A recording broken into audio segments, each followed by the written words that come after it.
Layer 1. Limbo. This is the first and least severe circle of hell, but its punishment is absolute and eternal. It holds two main groups: virtuous non-Christians, those who lived with honor, wisdom, and moral integrity, and the unbaptized, including infants who died before receiving the sacrament. In Dante's vision, these souls are not guilty of personal sin in the same way as others in hell, yet they lack salvation and cannot enter heaven. The realm is calm and pastoral, with soft twilight, rolling meadows, and a majestic castle encircled by 7 walls. Each wall symbolizes one of the classical virtues: prudence, justice, temperance, courage, faith, hope, and charity.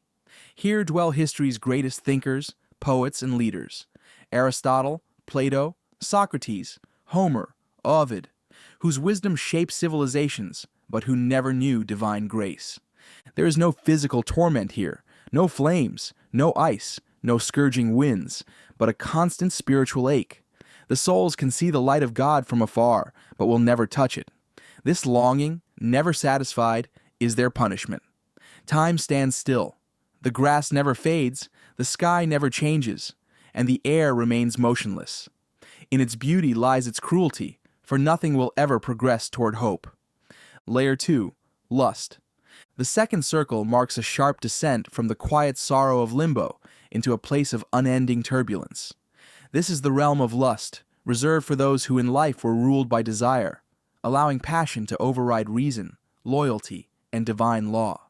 Here, the air is filled with a violent, ceaseless wind that hurls souls through the darkness.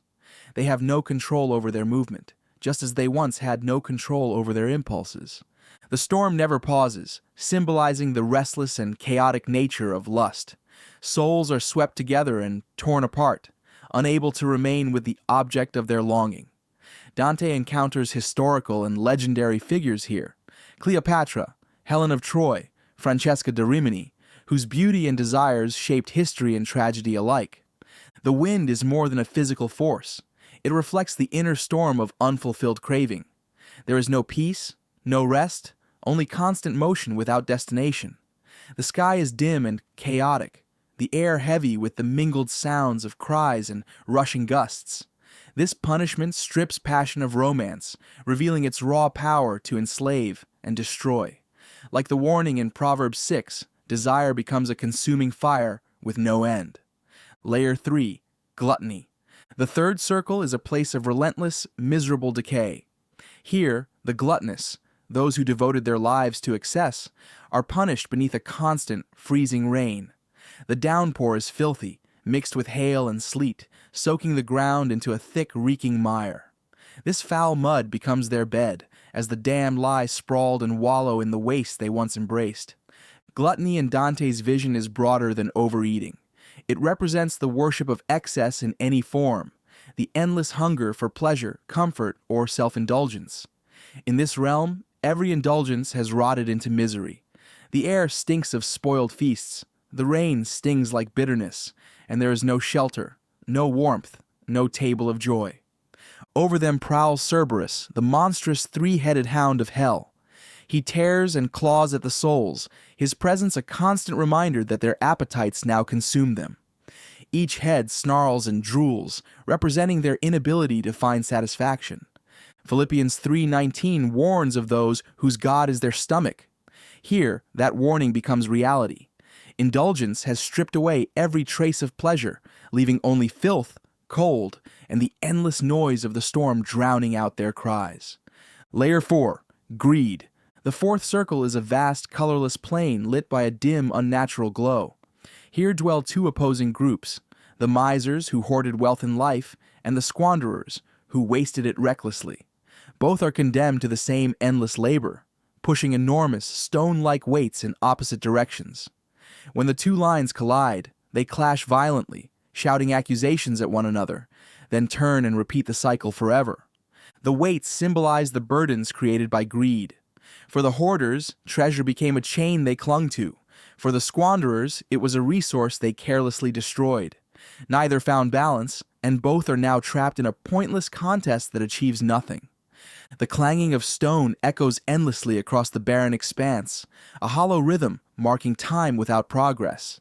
Dante notes that many among the damned once held positions of religious or political authority, proof that greed spares no rank or title. This punishment reflects 1 Timothy 6:10. The love of money is the root of all kinds of evil. In the fourth circle, gold has no worth, wealth is as heavy as rock, and value itself is meaningless. All that remains is the burden of desire without purpose. Layer 5, Wrath. The fifth circle takes the form of the river Styx, a dark, swamp-like expanse where two expressions of anger are eternally punished. On the surface, the wrathful fight one another in an endless frenzy.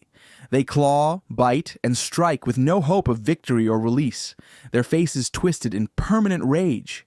Beneath the murky water lie the sullen, those who turn their anger inward. They are submerged in the black mud, invisible except for the bubbles rising from their trapped bodies. The surface combatants embody open hostility, anger that lashes out to harm others. The submerged souls represent silent bitterness, resentment and hatred smoldering unspoken. Both are consumed by their own emotions, incapable of peace. The air above the Styx is heavy with stench, and the water is thick and foul, clinging to everything it touches. No movement here leads to progress. Every struggle feeds the cycle of violence or despair. James 1:20 warns that human anger does not produce the righteousness that God desires. In the fifth circle, anger produces nothing at all, only endless conflict above and silent suffocation below, each locked in the prison their rage created. Layer 6, Heresy. The sixth circle is a vast plain covered in burning tombs that stretch endlessly in every direction. These tombs are the eternal prison of the heretics, those who denied God's truth, rejected the immortality of the soul, or used their influence to spread false teachings. The flames consume the stone coffins from within and without, and the heat never fades. Each tomb is half open, revealing the souls inside as they burn. Their faces are illuminated by the very truth they denied, for the fire represents divine truth, inescapable and absolute. These are not merely the misguided, they are the willfully defiant, those who opposed what they once knew to be right. The air shimmers with heat, and the ground is scorched, yet there is no wind to carry relief.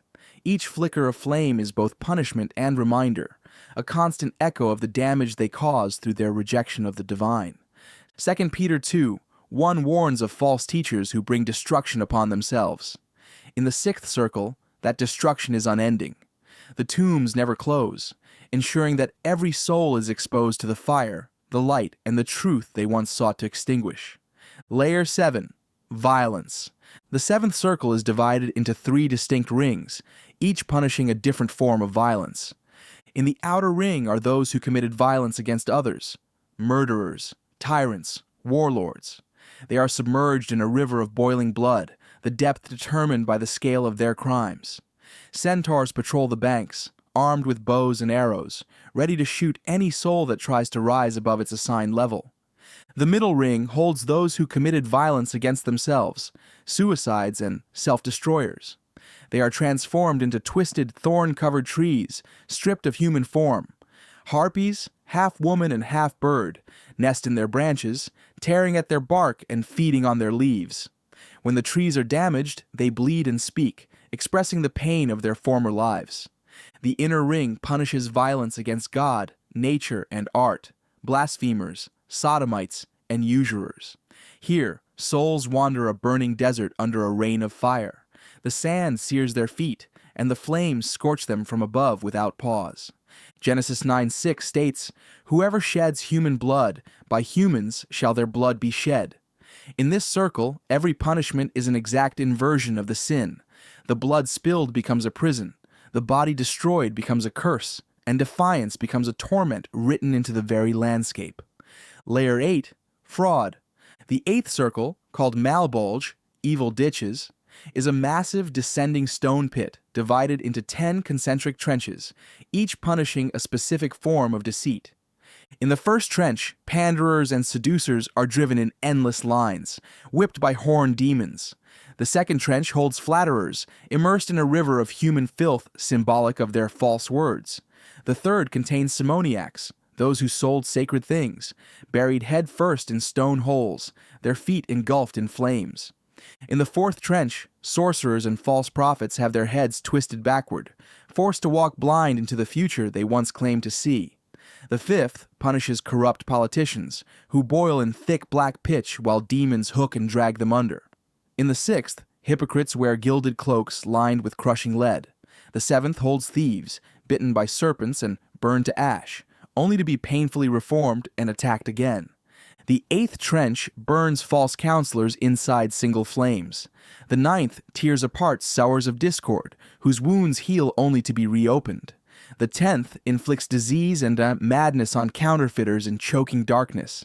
Each punishment mirrors the deceit committed in life, turning lies into the very tools of eternal torment, reflecting Proverbs 12:22.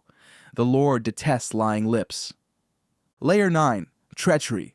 The ninth and deepest circle of hell is Cocytus, a vast frozen lake where treachery, the betrayal of trust, is punished.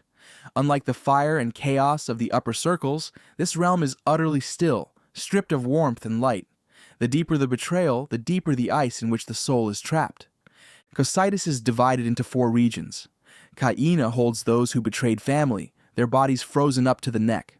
Antenora punishes traitors to country, encased deeper in the ice. Ptolemea contains those who betrayed guests. Their souls fall into hell before death, while their bodies on earth are possessed by demons.